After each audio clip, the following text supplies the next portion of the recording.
কেউ কথা বলেন না ভাই, কথা বলেন না। পিছন তো ভাইয়া,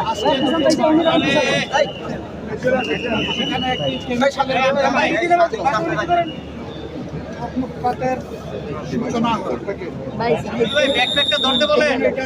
আগুনও জ্বলে উঠে আবার ঘন ধোঁয়ায় আশপাশ আচ্ছন্ন হয়ে যায়। গ্রামের ঠিক উল্টা দিকে একটা ছোট্ট কারখানা ছিল, সেখানে কর্মরত শ্রমিক কতজন এই সময় ছিলেন হিসাব সম্ভব যায়।